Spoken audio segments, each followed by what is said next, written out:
প্রিয় দেশবাসী, শিশু, কিশোর কিশোরী, তরুণ তরুণী, ছাত্রছাত্রী, নারী পুরুষ, নবীন প্রবীণ, আপনাদের সকলের প্রতি আমার আন্তরিক সালাম ও গভীর শ্রদ্ধা। আসসালামু আলাইকুম। শুরুতেই আমি দেশের সবাইকে শুভেচ্ছা জানাচ্ছি।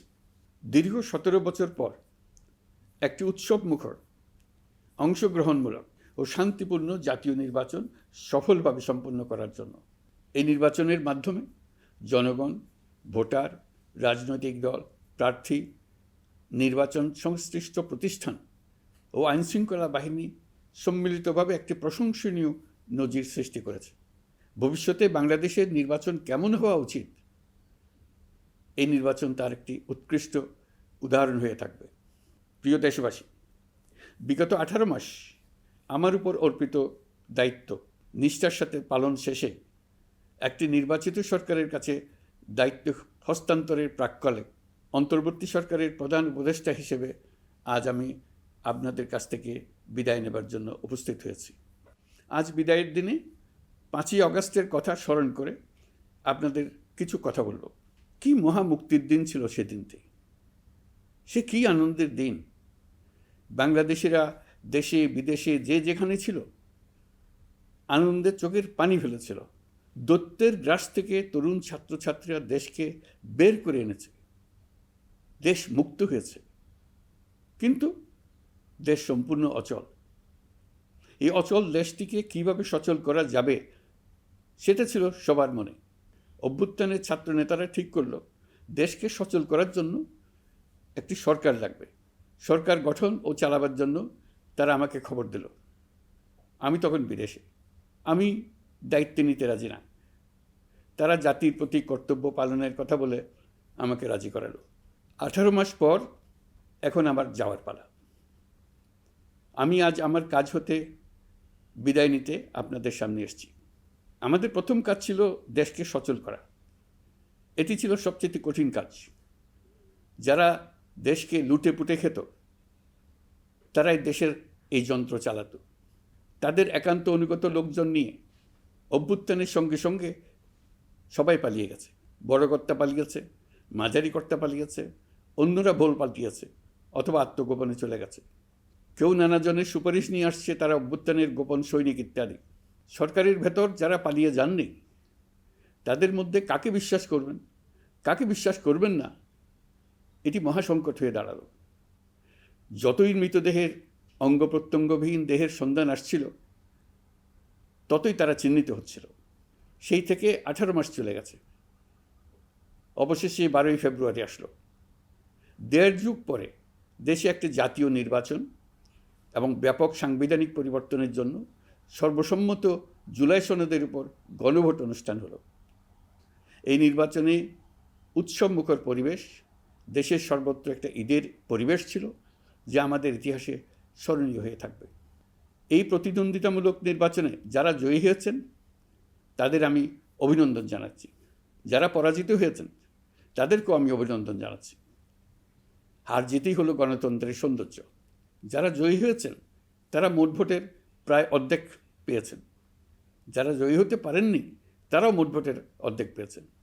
যারা জয়ী হতে পারেননি তারা এই জেনে আশ্বস্ত হবেন যে প্রায় অর্ধেক ভোটার আপনাদের উপর আস্থা রেখেছে। আগামী দিন নতুন সরকার দায়িত্ব গ্রহণ করবে। এর মাধ্যমে আমাদের 18 মাসের দায়িত্বের সমাপ্তি হবে। 24শে জুলাই মাসে বাংলাদেশের মানুষ এক অভূতপূর্ব অভ্যুত্থানের মধ্য দিয়ে তাদের মুক্তি, আকাঙ্ক্ষা ও মর্যাদার দাবি উচ্চারণ করেছিল। সেই সময় দেশ একটি গভীর রাজনৈতিক, অর্থনৈতিক, প্রাতিষ্ঠানিক ও মানবিক সংকটে নিপতিত ছিল। রাষ্ট্রযন্ত্রের উপর মানুষ আস্থা হারিয়ে ফেলেছিল। গণতন্ত্র হয়েছিল ধূলিসাৎ, ভবিষ্যৎ ছিল অনিশ্চিত। ঠিক সেই সংকটময় সময়ে আমাকে আহ্বান জানানো হয়েছিল একটি লক্ষ্য সামনে রেখে বাংলাদেশকে আবার স্বাভাবিক জীবনে ফেরানোর জন্য 3টি দায়িত্ব দেওয়া হয়েছিল: সংস্কার, বিচার এবং নির্বাচন। আমি ও আমার সহকর্মীরা সবাই আমরা সেই অঙ্গীকার রক্ষার চেষ্টা করে গেছি। কোথায় কতটুকু সাফল্য অর্জন করতে পেরেছি, কোথায় ব্যর্থ হয়েছি, সেই বিচারের ভার আপনাদের উপর থাকলো। আমাদের প্রচেষ্টায় কোনো ঘাটতি ছিল না। আমরা মানবতা বিরোধী অপরাধ, দুর্নীতি ও অনিয়মের বিচার প্রক্রিয়াকে রাজনীতি ও প্রতিশোধের ঊর্ধ্বে রেখেছি। আমরা ভঙ্গুর প্রতিষ্ঠানগুলোর প্রশাসনিক, বাণিজ্যিক, আর্থিক সংস্কারে হাত দিয়েছি, যাতে ভবিষ্যতে কোনো সরকার জনগণের ইচ্ছার বিরুদ্ধে নিজেকে স্থাপন করতে না পারে। আর সর্বোপরি আমরা একটি উৎসবমুখর, অবাধ, নিরপেক্ষ, শান্তিপূর্ণ, পরিচ্ছন্ন ও বিশ্বাসযোগ্য জাতীয় নির্বাচনের আয়োজন করেছি, যার মাধ্যমে জনগণ আবার তাদের ভোটাধিকার ফিরে পেয়েছে। এই নির্বাচন কেবল একটা ক্ষমতা হস্তান্তরের প্রক্রিয়া নয়, এটি বাংলাদেশের গণতান্ত্রিক ব্যবস্থার নতুন অভিযাত্রার সূচনা, নতুন বাংলাদেশের জন্ম। এই অর্জনের পেছনে যারা ছিলেন, জুলাইয়ে রাস্তায় নেমে আসা প্রতিবাদকারী তরুণ তরুণীরা, সেই সাহসী মানুষগুলো, শহীদ ও আহতরা, তাদের প্রতি আমি গভীর শ্রদ্ধা ও কৃতজ্ঞতা জানাচ্ছি। তাদের অভূতপূর্ব ত্যাগ ছাড়া এই পরিবর্তন সম্ভব হতো না। এই প্রক্রিয়া সফল করতে দেশের আবালবৃদ্ধ বনিতা সকলেই সহযোগিতা করেছেন। প্রাতিষ্ঠানিক দিক থেকে দেশের রাজনৈতিক দলসমূহ, নির্বাচন কমিশন, সকল আইনশৃঙ্খলা বাহিনী, সশস্ত্র বাহিনী, সরকারি কর্মকর্তা কর্মচারী ও প্রশাসনের প্রতিটি স্তরের সদস্যরা আন্তরিক সহযোগিতা করেছেন। আপনাদের প্রতি আমার আন্তরিক কৃতজ্ঞতা রইল। আপনাদের ধৈর্য, পেশাদারিত্ব ও আস্থার উপর ভর করেই এই পথ চলা সম্ভব হয়েছে। প্রিয় দেশবাসী, 24-এর গণ অভ্যুত্থানের সময় দেয়ালে দেয়ালে তরুণরা যে নতুন বাংলাদেশের স্বপ্ন এঁকেছিল, তার কেন্দ্র ছিল প্রাতিষ্ঠানিক সংস্কার। সেই প্রত্যাশা বাস্তবায়নে অন্তর্বর্তী সরকার প্রায় 130টি নতুন আইন ও সংশোধনী প্রণয়ন করেছে এবং প্রায় 600টি নির্বাহী আদেশ জারি করেছে, যার প্রায় 84% ইতিমধ্যেই বাস্তবায়িত হয়েছে। এই সংস্কারসমূহ নাগরিক অধিকারকে সংহত করেছে, বিচার ব্যবস্থাকে শক্তিশালী করেছে এবং গুম, খুন ও বিচার বহির্ভূত হত্যার সংস্কৃতি যেন আর কখনো ফিরে না আসে সেটা নিশ্চিত করেছে। আমরা দায়িত্ব গ্রহণের সময় দেশের আইনশৃঙ্খলা পরিস্থিতি ছিল অত্যন্ত ভঙ্গুর। থানাগুলো ছিল পুলিশশূন্য, জনগণের মধ্যে আস্থার বদলে ভয় ও শঙ্কা তৈরি হয়েছিল। ধাপে ধাপে আমরা সেই অবস্থার পরিবর্তন ঘটিয়েছি। আজ পুলিশ আর মারণাস্ত্র ব্যবহার করে না, বেআইনিভাবে কাউকে তুলে নিয়ে যায় না, বন্দুকযুদ্ধের নামে হত্যা করে না, পুলিশ ও গোয়েন্দা বাহিনীর ভয়ে কাউকে ডিলিট বাটন চাপতে হয় না। জনবান্ধব ও জবাবদিহিমূলক বাহিনী হিসেবে গড়ে তোলার লক্ষ্যে পুলিশ কমিশন অধ্যাদেশ 2025 প্রণয়ন করা হয়েছে। বিচার বিভাগকে স্বাধীন ও শক্তিশালী করতে পৃথক সচিবালয় গঠন, বিচারক নিয়োগের স্বচ্ছ কাঠামো এবং দেওয়ানি ও ফৌজদারি আইনে যুগান্তকারী সংস্কার করা হয়েছে। সেপারেশন অব জুডিশিয়ারির জন্য মাজদার হোসেন মামলার রায় আমরা বাস্তবায়ন করে গেলাম। গুমকে মানবতার বিরুদ্ধে অপরাধ হিসেবে স্বীকৃতি দিয়ে আন্তর্জাতিক অপরাধ ট্রাইব্যুনাল আইন সংশোধন করা হয়েছে। বিচার প্রক্রিয়াকে স্বচ্ছ করতে রায় সরাসরি সম্প্রচারের সুযোগ, বিদেশি আইনজীবী নিয়োগ এবং অন্তর্বর্তী আপিলের বিধান যুক্ত করা হয়েছে। বাংলাদেশ যেন আর কখনো মানবাধিকারহীন রাষ্ট্রে পরিণত না হয়, সেই লক্ষ্যে জাতীয় মানবাধিকার কমিশন অধ্যাদেশ জারি করা হয়েছে এবং কমিশন গঠন করা হয়েছে। প্রিয় দেশবাসী, একটি সমাজ তখনই উন্নত হয় যখন তার নারীরা নিরাপদ, সম্মানিত ও সমান অধিকারপ্রাপ্ত। উন্নয়ন তখনই টেকসই হয় যখন নারীরা সিদ্ধান্ত গ্রহণে, অর্থনীতিতে, শিক্ষায় ও নেতৃত্বে সমানভাবে অংশ নিতে পারেন। যে নতুন বাংলাদেশের স্বপ্ন আমরা দেখছি, নারীদের অগ্রযাত্রা ছাড়া তা গড়ে তোলা সম্ভব নয়। নারী ও শিশু সুরক্ষা, যৌন হয়রানি প্রতিরোধ অধ্যাদেশ, পারিবারিক সহিংসতা প্রতিরোধের অধ্যাদেশ এবং নারী ও শিশু নির্যাতন দমন আইন সংশোধন করা হয়েছে। নতুন এইসব আইনের মাধ্যমে কর্মক্ষেত্রে ও শিক্ষা প্রতিষ্ঠানে নারীদের হয়রানি প্রতিরোধ ও সুরক্ষা আবার নিশ্চিত করার পথ সুগম করা হয়েছে। প্রিয় দেশবাসী, অভ্যুত্থান পরবর্তী এক উত্তাল সময়ে দেশকে ধীরে ধীরে স্বাভাবিক ধারায় ফিরিয়ে আনতে আমাদের সশস্ত্র বাহিনীর সৈন্যরা যে ধৈর্য, পেশাদারিত্ব ও দায়িত্ববোধের পরিচয় দিয়েছে, তার জন্য দেশবাসীর পক্ষ থেকে আমি তাদের প্রত্যেককে আন্তরিক ধন্যবাদ জানাচ্ছি।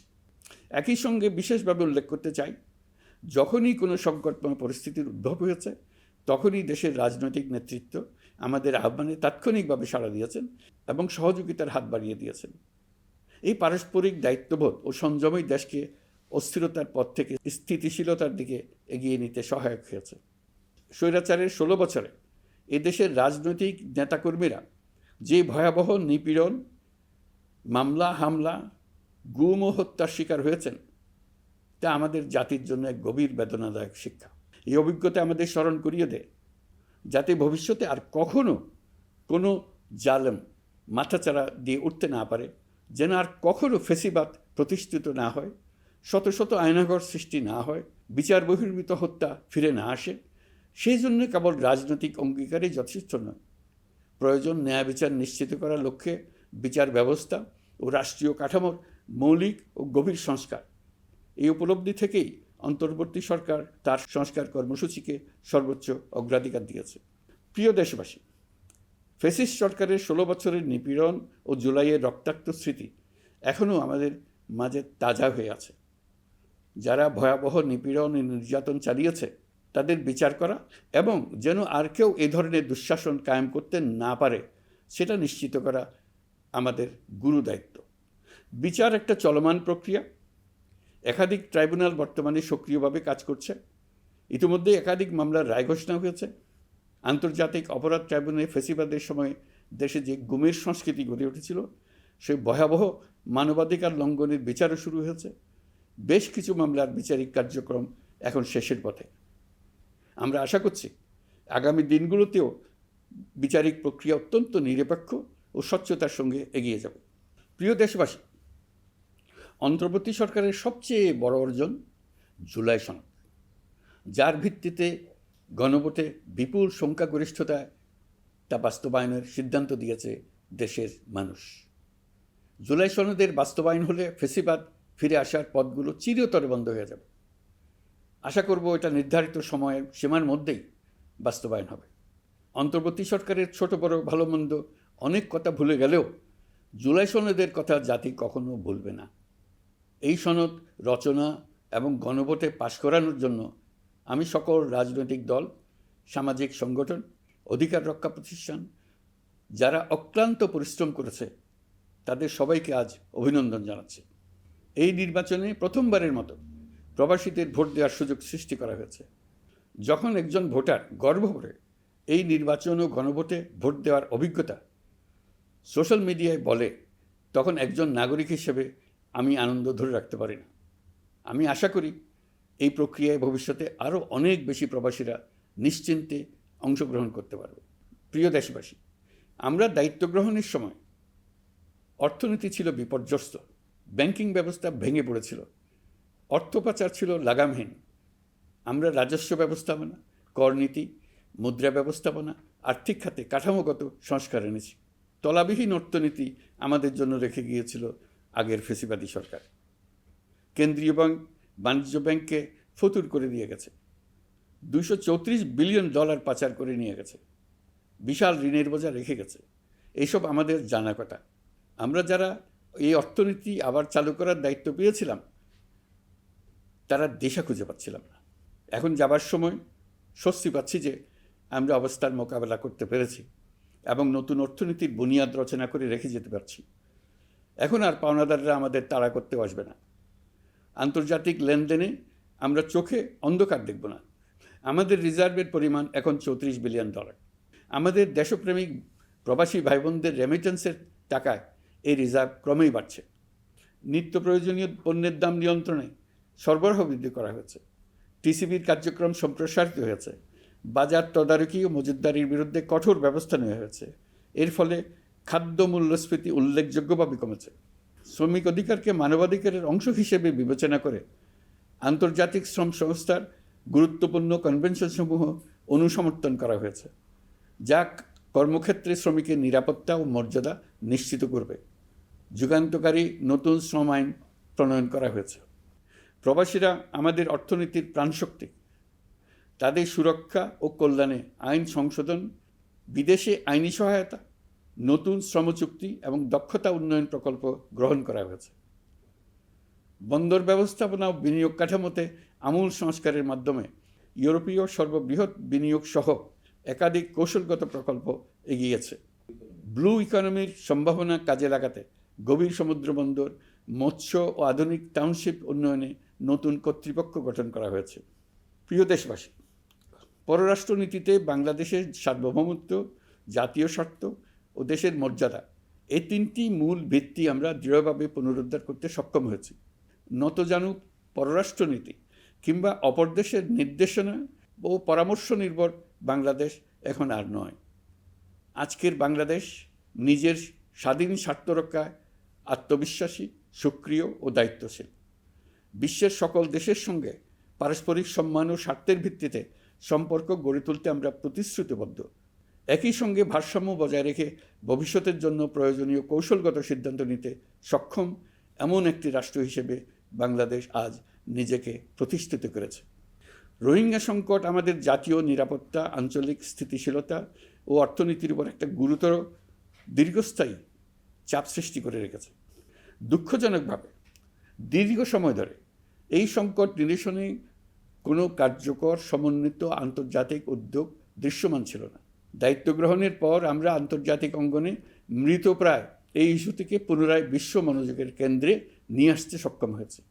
এই সংকটের গুরুত্ব অনুধাবন করে জাতিসংঘ আমাদের পাশে দাঁড়িয়েছে। জাতিসংঘের মহাসচিব নিজে বাংলাদেশ সফর করেছেন এবং সমস্যার টেকসই সমাধানে সহায়তার অঙ্গীকার ব্যক্ত করেছেন। আমার অনুরোধে জাতিসংঘে রোহিঙ্গা বিষয়ে বিশেষ সভা অনুষ্ঠিত হয়েছে। প্রিয় দেশবাসী, দীর্ঘ ফ্যাসিবাদী শাসনামলে বাংলাদেশের সশস্ত্র বাহিনীর সক্ষমতা ও আধুনিকীকরণের বিষয়টি পরিকল্পিতভাবে উপেক্ষিত ছিল। আমরা অল্প সময়ের মধ্যেই সেই অবস্থার মৌলিক পরিবর্তনের সূচনা করতে পেরেছি। দায়িত্ব গ্রহণের পর থেকেই বর্তমান সরকার সশস্ত্র বাহিনীর সক্ষমতা বৃদ্ধি, আধুনিকায়ন এবং যে কোনো ধরনের আগ্রাসন কার্যকরভাবে মোকাবেলার জন্য সশস্ত্র বাহিনীকে উপযোগী করে গড়ে তোলাকে অগ্রাধিকার দিয়েছে। সশস্ত্র বাহিনীর প্রতিরক্ষা সক্ষমতা বৃদ্ধি একটি ব্যয়বহুল প্রক্রিয়া হলেও বর্তমান বৈশ্বিক বাস্তবতায় বহির্বিশ্বের সম্ভাব্য হুমকি ও আগ্রাসন মোকাবেলার জন্য এর কোনো বিকল্প নেই। এই বাস্তবতা বিবেচনা নিয়ে অন্তর্বর্তী সরকার তার সীমিত মেয়াদের মধ্যে সেনাবাহিনী, বিমান বাহিনী ও নৌবাহিনীর সক্ষমতা বৃদ্ধিতে যুগান্তকারী পদক্ষেপ গ্রহণ করেছে। আমি দৃঢ়ভাবে বিশ্বাস করি এই উদ্যোগগুলোর ধারাবাহিকতা ভবিষ্যতের নির্বাচিত গণতান্ত্রিক সরকারসমূহ অব্যাহত রাখবে, যাতে বাংলাদেশের জাতীয় নিরাপত্তা, স্বাধীনতা, সার্বভৌমত্ব, আঞ্চলিক অখণ্ডতা দীর্ঘমেয়াদে নিশ্চিত করা যায়। প্রিয় দেশবাসী, বাংলাদেশ এখন কেবল সংকট থেকে উত্তরণের গল্প নয়। বাংলাদেশ আজ অমিত সম্ভাবনার দেশ। আমাদের ছেলেমেয়েরা অসীম সম্ভাবনা নিয়ে জন্মায়। এটি সাহসী, সৃজনশীল, উদ্যমী তরুণদের দেশ।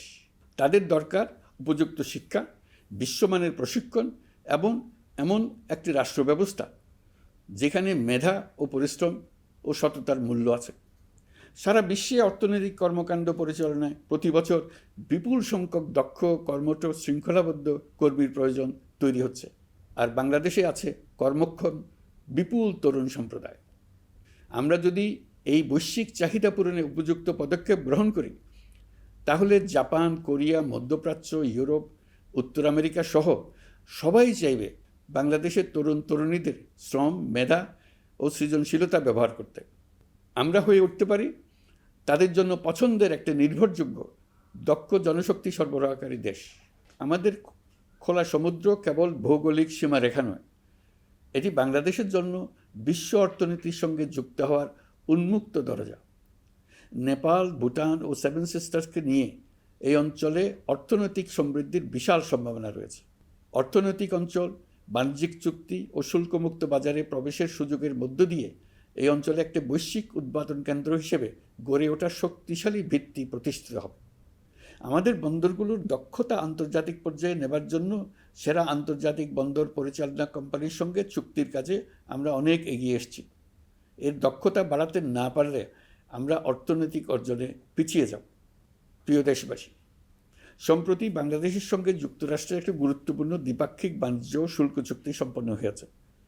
এই চুক্তি কেবল একটি বাণিজ্যিক সুবিধা নয়, এটি বাংলাদেশের অর্থনীতি, কর্মসংস্থান, শিল্পায়ন এবং আন্তর্জাতিক কূটনৈতিক অবস্থানকে দীর্ঘমেয়াদে শক্তিশালী করার জন্য একটি কৌশলগত ভিত্তি হিসেবে কাজ করবে।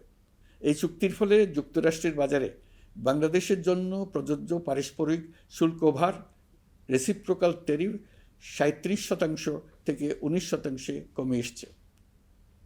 এই চুক্তির একটা বিশেষ দিক হলো যুক্তরাষ্ট্রে উৎপাদিত তুলা ও কৃত্রিম তন্তু ব্যবহার করে তৈরি পোশাক পণ্যে শূন্য পারস্পরিক শুল্ক সুবিধা। এটা একটা মস্ত বড় সুবিধা। এর মাধ্যমে যুক্তরাষ্ট্রের বাজারে শুল্ক সুবিধা পাওয়ায় বাংলাদেশি পোশাক আরও কম দামে যুক্তরাষ্ট্রে প্রবেশ করবে। যুক্তরাষ্ট্রের তুলা ব্যবহারের ফলে আমাদের সরবরাহ চেইন আরও বৈচিত্র্যময় ও স্থিতিশীল হবে। এটি বাংলাদেশের পোশাক শিল্পকে উচ্চ মূল্যের ও উন্নত মানের পণ্যের দিকে অগ্রসর হওয়ার সুযোগ করে দেবে। প্রিয় দেশবাসী, বাংলাদেশের অর্থনৈতিক ভবিষ্যৎ টেকসই, বৈচিত্র্যময় ও প্রযুক্তি নির্ভর করার লক্ষ্যে জাপানের সঙ্গে সম্পাদিত অর্থনৈতিক অংশীদারিত্ব চুক্তি একটি ঐতিহাসিক ও কৌশলগত অগ্রগতি। এই অংশীদারিত্বের একটি গুরুত্বপূর্ণ সুফল হল উৎপাদন ও রপ্তানির বহুমুখীকরণ। জাপানের সঙ্গে সহযোগিতার ফলে অটোমোবাইল যন্ত্রাংশ, ইলেকট্রনিক্স, রেলওয়ে সরঞ্জাম, গ্রিন টেকনোলজি এবং উচ্চমূল্যের শিল্পপণ্যে বাংলাদেশ ধাপে ধাপে যুক্ত হতে পারবে। এতে আমাদের ঝুঁকি কমবে এবং বৈশ্বিক বাজারে বাংলাদেশের অবস্থান আরও শক্তিশালী হবে। পৃথিবীর শিল্পোন্নত দেশগুলো আমাদের দেশে বিনিয়োগ করবে শুধু জাপানে শুল্কমুক্ত রপ্তানির সুবিধা গ্রহণ করার জন্য। প্রিয় দেশবাসী, আমরা চীনের সাথে আমাদের উন্নয়ন সহযোগিতা গভীরতর করেছি। গত বছর মার্চে বেজিংয়ে চীনের প্রেসিডেন্ট শি জিনপিংয়ের সাথে বৈঠকে আমরা দুদেশের মধ্যকার কৌশলগত অংশীদারিত্বকে নতুন পর্যায়ে উন্নীত করার প্রত্যয় ব্যক্ত করেছে। ইতিমধ্যে তিস্তা নদীর সামগ্রিক ব্যবস্থাপনা ও পুনর্বাসন প্রকল্পের বিষয়ে উল্লেখযোগ্য অগ্রগতি হয়েছে। নীলফামারীতে 1000 শয্যার একটি আন্তর্জাতিক মানের হাসপাতাল তৈরিতে দুদেশ একমত হয়েছে। এই কাজটি আমরা এগিয়ে নিতে পেরেছি। আমরা এমন একটি বাংলাদেশ গড়ে তুলতে চাই যে বাংলাদেশ শুধু স্বল্প মূল্যের শ্রমনির্ভর অর্থনীতি নয়, বরং দক্ষতা ও প্রযুক্তি ও মূল্য সংযোজন ভিত্তিক অর্থনীতিতে রূপান্তরিত হবে। তবে আমি স্পষ্টভাবে বলতে চাই, এই সম্ভাবনা বাস্তবে রূপ নিতে হলে 3টি বিষয়ের কোনো বিকল্প নেই: শিক্ষা, প্রশিক্ষণ এবং সততা। অতীতে রাষ্ট্রীয় ব্যবস্থাপনায় সীমাহীন দুর্নীতি, অসততা, অনিয়ম ও জালিয়াতিকে উৎসাহিত করা হয়েছিল। সেই সংস্কৃতি আমাদের পেছনে টেনে রেখেছিল, আমাদের বিশ্বাসযোগ্যতা ক্ষুণ্ণ করেছিল। নতুন বাংলাদেশকে সেই পথ থেকে সরে আসতে হবে। আমাদেরকে প্রতিজ্ঞাবদ্ধ হতে হবে নিয়ম মানায়, প্রতিশ্রুতি রক্ষা, মান বজায় রাখা, রাষ্ট্রের প্রতিটি স্তরকে দুর্নীতিমুক্ত করায়, স্বচ্ছতা ও দায়বদ্ধতা নিশ্চিত করা। প্রিয় দেশবাসী, আমরা শূন্য থেকে শুরু করিনি, শুরু করেছি মাইনাস থেকে। ধ্বংসস্তূপ পরিষ্কার করে প্রতিষ্ঠান দাঁড় করিয়ে তারপরে সংস্কারের পথ ধরেছে। আজ অন্তর্বর্তী সরকার বিদায় দিচ্ছে, কিন্তু গণতন্ত্র, জবাবদিহিতা, বাক স্বাধীনতা, অধিকার চর্চার যে ধারা শুরু হয়েছে তা যেন কখনো থেমে না যায়। আমরা রাষ্ট্রীয় দায়িত্ব ছেড়ে গেলেও নতুন বাংলাদেশ গড়ার সার্বিক দায়িত্ব আমার, আপনার, আমাদের সবার। আমাদের সকলের দায়িত্ব দেশকে সত্যিকারের গণতন্ত্র হিসেবে পরিস্ফুটিত করা। জুলাই গণঅভ্যুত্থান আমাদের জন্য এই দরজা খুলে দিয়েছে। আমরা যদি স্বপ্ন, আকাঙ্ক্ষা ও শক্তিকে বাঁচিয়ে রাখতে পারি, তবে বাংলাদেশের অগ্রযাত্রা কেউ থামাতে পারবে না। গণঅভ্যুত্থানে যারা প্রাণ দিয়েছে, শরীরের অঙ্গ হারিয়ে দুঃসহ জীবনযাপন করছে, যাদের লাশ পুড়িয়ে ফেলা হয়েছে, যাদের লাশ এখনও খুঁজে পাওয়া যাচ্ছে না, যারা অল্পের জন্য বেঁচে গেছে, তাদের সকলের আত্মত্যাগকে এই জাতি যেন কোনোদিন ভুলে না যায়। প্রতিটি রাষ্ট্রীয় সিদ্ধান্ত গ্রহণে আমরা যেন তাদের ছবি মনে রেখে সিদ্ধান্ত নিই।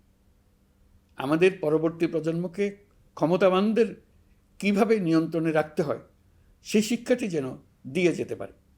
ক্ষমতাবানদের ক্ষমতা মানুষকে কীরকম মনুষ্যত্বহীন করে তুলতে পারে সেটা জাতির ইতিহাসে ধরে রাখার জন্য আমরা পলাতক প্রধানমন্ত্রীর বাসস্থান গণভবনকে জাতীয় জুলাই স্মৃতি জাদুঘর হিসেবে প্রতিষ্ঠিত করে রেখে যাচ্ছি। এখানে আপনাদের স্মৃতির বাস্তব নমুনা সংরক্ষণ করে রাখা হয়েছে। জাদুঘর যখন জনসাধারণের জন্য খুলে দেওয়া হবে, তখন আপনি যেখানেই থাকুন, দেশে থাকুন, বিদেশে থাকুন, আমি অনুরোধ করব আপনি সপরিবারে একবার এসে কিছুক্ষণ জাদুঘরে কাটিয়ে যাবেন। প্রিয় দেশবাসী, আসুন আমরা এমন একটি বাংলাদেশই করি যেখানে সম্ভাবনা সীমাহীন আর স্বপ্নের কোনো সীমানা নেই। গত 18 মাসে ক্রমান্বয়ে এদেশের মানুষের মধ্যে গণতন্ত্র, একটি কল্যাণমূলক শাসন ব্যবস্থা, বাক স্বাধীনতা, ক্ষমতাকে প্রশ্ন করতে পারা, সমালোচনা করতে পারা, জবাবদিহিতায় আনতে পারার যে চর্চা শুরু হলো, উৎসবমুখর পরিবেশে নির্বাচন আয়োজন করে জনগণের অধিকার নিশ্চিত হলো, এই ধারা যেন কোনো রকমেই হাতছাড়া হয়ে না যায়।